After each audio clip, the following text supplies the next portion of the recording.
teve uma polêmica também envolvendo a fábrica da Tesla na Alemanha, né? Cara, assim, a Tesla, né? A Tesla, ela tem polêmica em tudo que é fábrica dela, espalhada aí pelo mundo todo, né?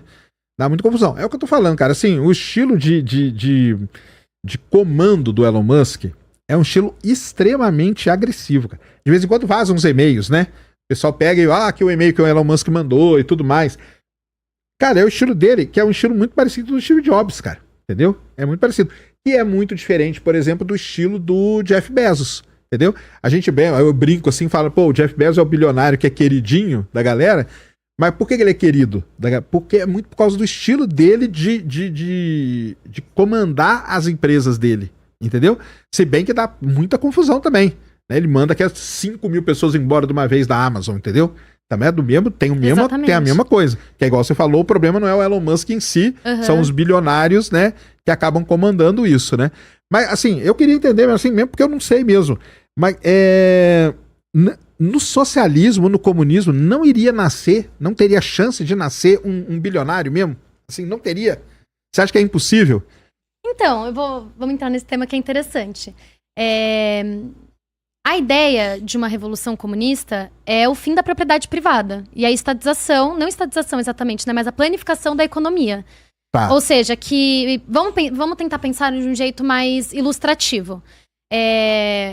A Revolução Russa, por exemplo. Imagina a Rússia, era o país mais atrasado, um dos países mais atrasados da Europa no começo do século XX.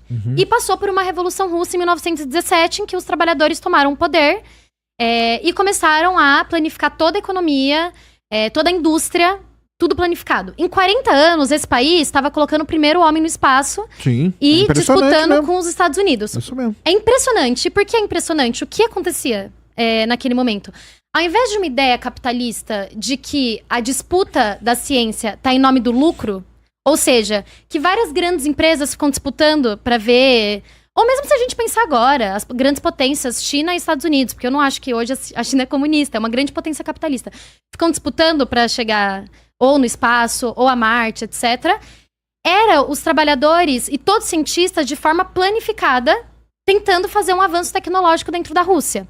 Então tinha uma coisa que era chamada soviets, que eram conselhos de trabalhadores que se organizavam nos locais de trabalho ou nos locais onde as pessoas moravam, que debatiam não só o salário ou a forma de organização da empresa, mas debatiam a técnica científica também, de forma planificada.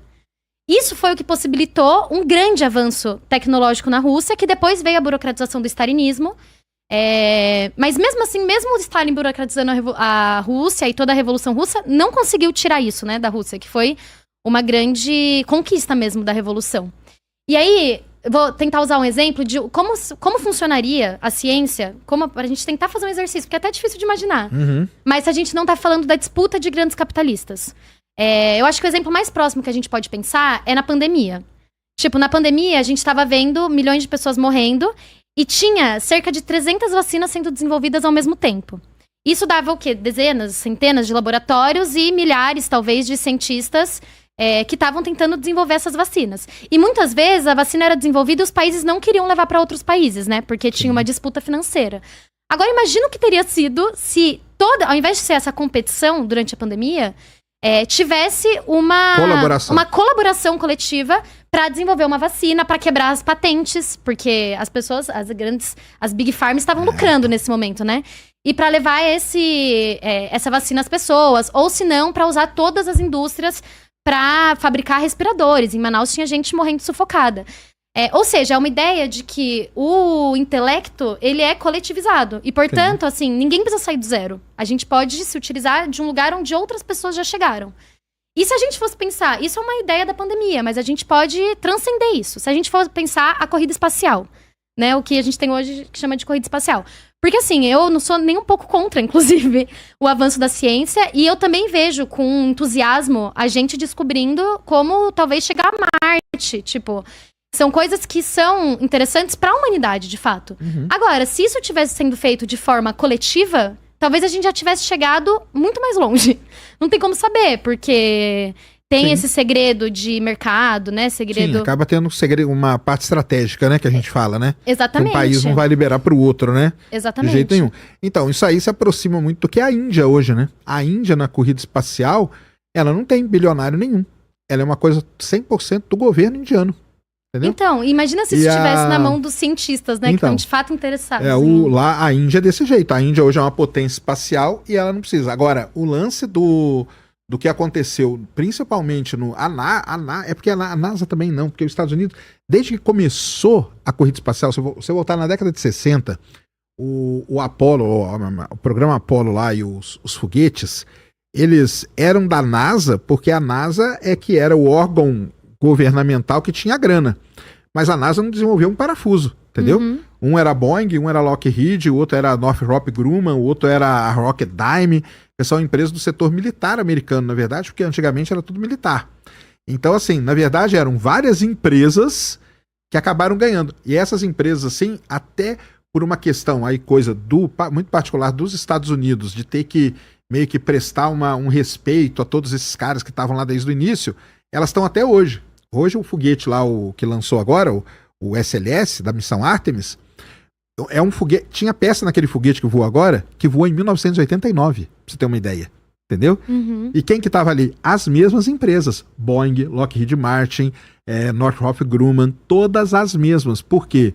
Porque existe essa coisa de, não, essas empresas aqui foram as empresas que fizeram a América ser o que ela é, e elas vão ser respeitadas o resto da vida, entendeu? É um problema, é o capitalismo norte-americano é desse jeito, entendeu? Tá certo, tá errado? Aí é uma questão da gente conversar. Mas eles estão lá, né? Eles estão indo. Na China, igual você falou, que a China já você não considera a China comunista, né?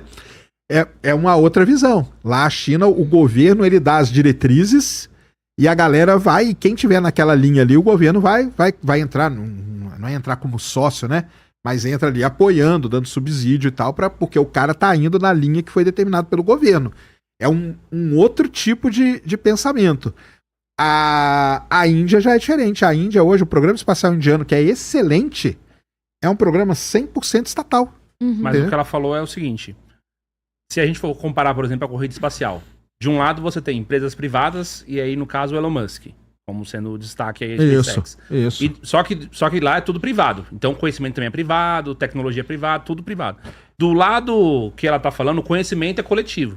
Então, são cientistas, são as pessoas que fazem e acontece. Então, esse conhecimento coletivo pode ser que seja, na suposição dela, mais eficiente do que o esquema privado. A discussão é a seguinte, Júnior.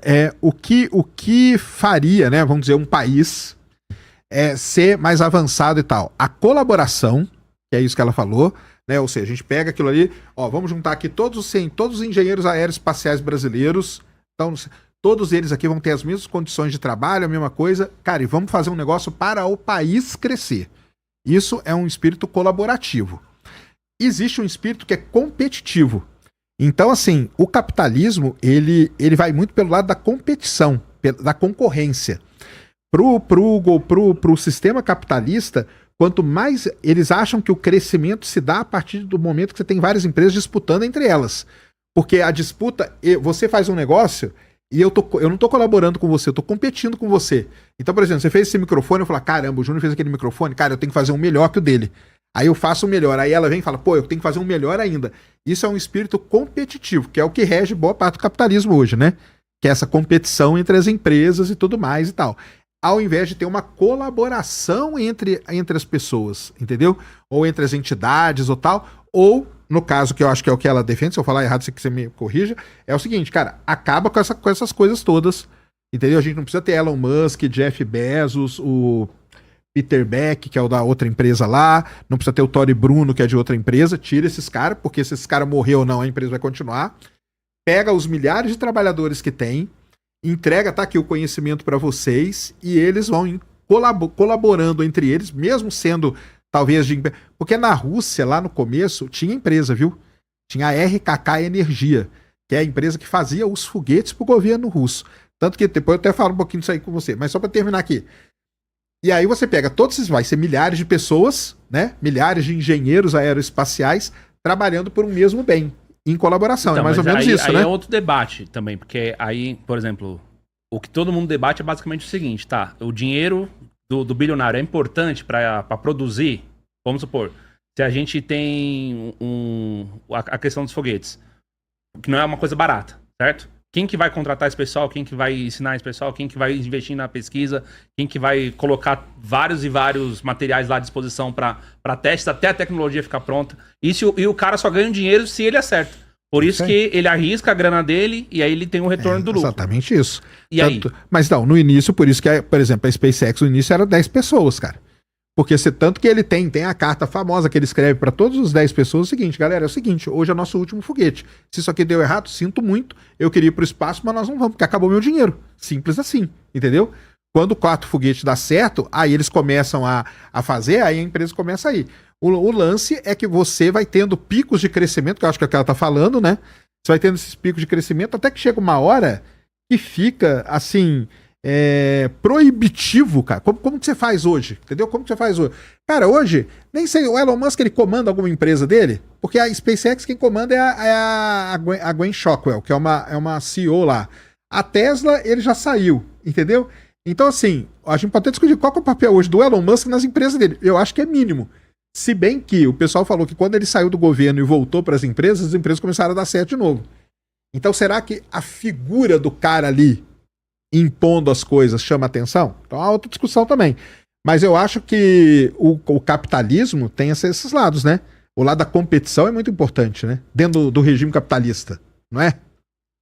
Eu acho que assim, primeiro que hoje a gente tem, nessa fase do capitalismo, que a gente chama de imperialismo, né? Tem até um livro do Lenin que é bem interessante sobre isso, que é Imperialismo, Fase Superior do Capitalismo. Tem menos competição, porque inclusive tem grandes monopólios, né? Que tipo assim, controlam toda a indústria de determinada área, etc. Então isso é um ponto. Outro ponto que eu acho importante, que eu acho que o Júnior estava colocando isso, que é quem vai colocar o dinheiro se não tem os capitalistas, né? Os bilionários. Entendi que era esse o ponto. Tipo, hoje, se por um lado a gente não tem, de fato, um grande investimento dos governos, mesmo no Brasil, etc., na ciência, por outro lado, o que a Revolução Russa fez, por exemplo? Tirar grande parte do dinheiro que era destinado a pagar uma dívida pública, uma dívida externa bilionária, e colocar esse dinheiro, quando se nega a pagar essa dívida pros países que hoje, né, tipo, a gente paga pros grandes imperialismos, pros grandes países imperialistas, colocar isso a serviço do que tem que ser feito, da população. Que pode ser desenvolver a ciência, pode ser desenvolver... Mas aí é aquilo lá que eu falei lá no debate, que a galera não gostou muito. A Rússia fez isso porque ela tava cansada de ficar apanhando 200 anos na cabeça, e os caras na Revolução Russa falaram o seguinte, quer saber, cara? Isso aí, vamos parar de pagar a galera, porque nós estamos diante deles, e vamos investir em produzir o quê? O que eles foram produzir? Arma. Pra se defender Pra se defender. Exato. Eles apanharam 200 anos. Cara, vamos pegar essa grana aqui, não vamos pagar esses caras, porque nós vamos pagar pra eles, o que eles vão fazer? Eles vão vir bater na gente de novo. Então vamos mirar aqui pra dentro do país, só que aí tem até umas fotos, eu já vi algumas fotos assim, que o cara tinha uma sapataria e de repente ele tá produzindo míssil dentro da sapataria, cara. Entendeu? Por quê? Porque o governo enfiou grana, falou, galera, vamos produzir arma, porque na próxima vez que eles vierem aqui, eles vão encontrar com a gente no mesmo nível, que foi o que acontece depois, né? Vai acontecer isso depois. Então, assim, é aquele lance lá que eu falei. Boa parte gostando ou não, querendo ou não, boa parte do desenvolvimento científico, ele se dá principalmente em momentos de guerra, ou seja, um país que está em guerra mesmo, ou um país que queira se defender, que é o exemplo da Rússia, é clássico nisso aí, entendeu? Ela cansou, cara, cansei de apanhar, eu tô 2 séculos apanhando toda vez. Agora eu vou pagar pros caras pra eles virem aqui me bater de novo? Chega disso, É uma visão, entendeu? Joga a grana dentro do país e faz todo mundo... É uma diretriz, né? Foi uma diretriz que o governo ali teve na época, né? De colocar a grana e falar, agora esquece tudo, cara. Nós temos que fazer arma pra ninguém, da próxima vez que vier aqui bater na gente, encontrar a gente aqui sendo, sei lá, plantador e tal. Vão encontrar a gente armado e aí a briga vai ser diferente. Sim, eu acho que assim, só uma coisa. A primeira ação do governo revolucionário russo foi sair da Primeira Guerra, né? Que foi, depois que os operários tomou o poder, era justamente pão, paz e guerra, o lema da Revolução Russa. Mas eu acho essa ideia interessante. Vamos entrar aí, então, da guerra que... É na guerra que se desenvolve a ciência, né? Você diz, principalmente na guerra. Primeiro que, assim, Eu acho que uma coisa que a gente tem que desmitificar é que inevitavelmente a gente vai entrar em guerras e isso vai desenvolver a ciência. Porque eu acho que essa visão é uma visão que cede ao que é de mais deplorável do sistema capitalista. Por que os governos desenvolvem a sua ciência na guerra? Porque esses governos abrem mão de desenvolver a ciência em momentos de paz, Sim. e quando entra numa guerra, seja contra um povo oprimido, como a gente tá vendo agora com os Estados Unidos contra o Irã, ou na própria Palestina, pega todo o dinheiro que tem de impostos, que é fruto do trabalho dos trabalhadores, e coloca no desenvolvimento bélico e da ciência pra guerra. Pode ser terrível, mas é isso, a realidade é essa. Então, mas não deveria ser essa Não a deveria, realidade. não Inclusive, deveria mesmo. Não mesmo deveria. na pandemia, a gente viu um avanço quando a gente tá pensando na ciência para Sim. as vacinas muito grande, em Aí- momento que não era de guerra. Então, aí tem aquele ponto que eu falo, muitas vezes eu falo de brincadeira, mas é verdade. A gente só para de desenvolver a ciência na guerra se a gente tiver um mal maior pra lutar. Se existir um mal maior, aí beleza. Entendeu? Aham. E o caso da pandemia foi esse, teve um mal maior.